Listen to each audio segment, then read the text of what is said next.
Polícia Cidadã. Aqui, a sociedade tem mais voz. Olá pessoal, caros ouvintes, bem-vindos mais uma vez ao nosso programa Polícia Cidadã e o nosso quadro Plantão Policial.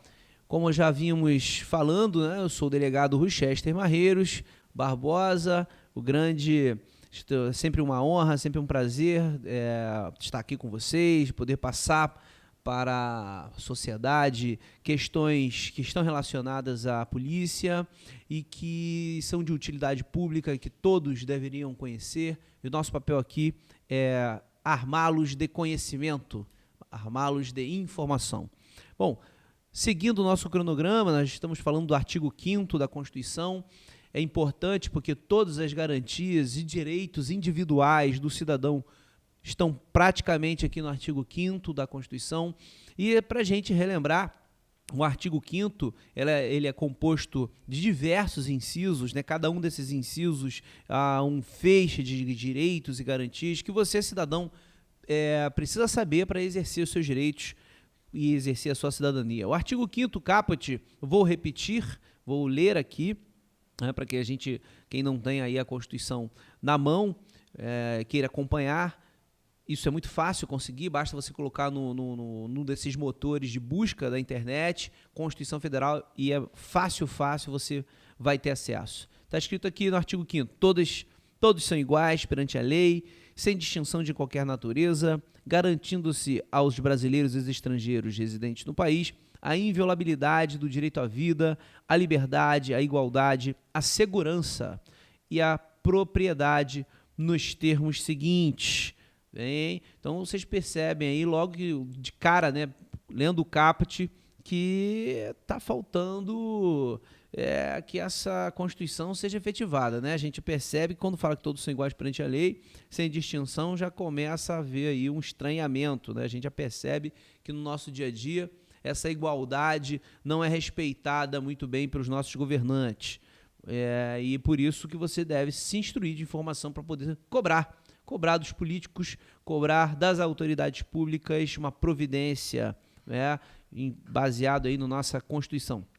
E hoje nós vamos falar do artigo 5º, inciso 4. O inciso 4 diz o seguinte: é livre a manifestação de pensamento, sendo vedado o anonimato.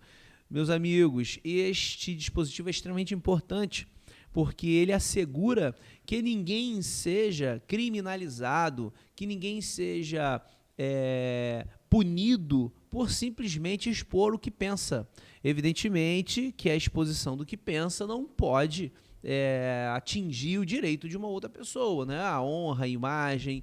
Então, se, por exemplo, se você apoia um determinado partido político, se você apoia uma determinada ideologia, ainda que ela não seja a ideologia mais benquista, ainda que o seu pensamento não seja o politicamente correto, digamos assim, a Constituição garante que você se manifeste em qualquer situação, que você se manifeste nas redes sociais, em qualquer circunstância, o seu pensamento ele é protegido.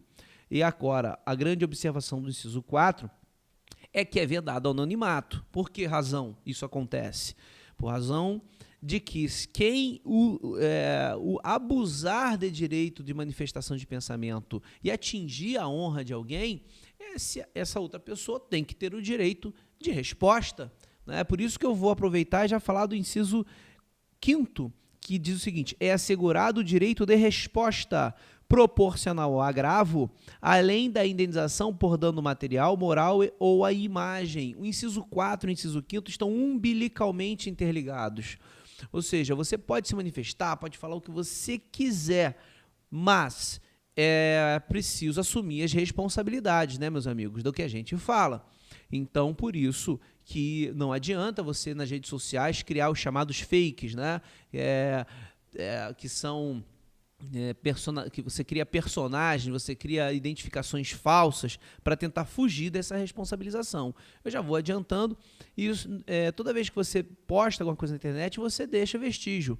É possível que se descubra, ainda que você coloque um nome falso, imediatamente não vamos saber quem é, mas a sua postagem deixa um vestígio. Então, a polícia consegue chegar à pessoa que fez a postagem, como o judiciário também, se você for propor ação de danos morais, por exemplo, danos materiais, o judiciário determina lá as operadoras de telefonia, as operadoras de aplicativos que forneçam os dados referentes às pessoas que postaram ali na internet. Né, meus amigos? Então, a internet não é uma terra sem lei, como muitas pessoas acham que são.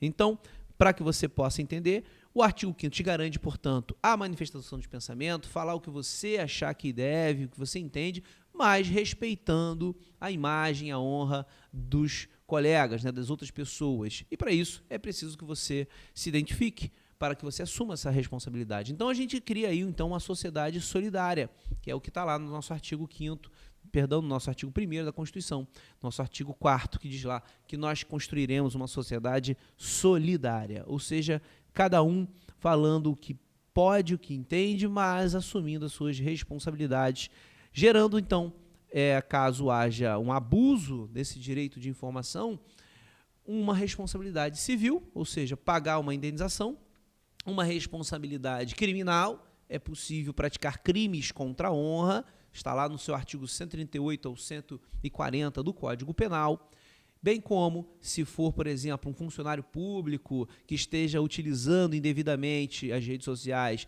e a sua função, por exemplo, para poder praticar essas violações constitucionais, poderá também sofrer sanções no âmbito administrativo, ou seja, há uma série de proteções àquelas pessoas que são vítimas do abuso do exercício da função ou do exercício do pensamento, da livre manifestação de pensamento. Então, com isso, a gente encerra o nosso quadro aqui, deixando bem aí o recado de que você vive numa democracia e, portanto, você está livre para expressar seu pensamento. O que não pode acontecer é haver criminalização, pessoas serem perseguidas porque manifestam um pensamento que é contrário à maioria. As minorias, um dia, se tornam maiorias. As maiorias hoje um dia foram minorias. E aí é aí que mora o grande charme da democracia, né?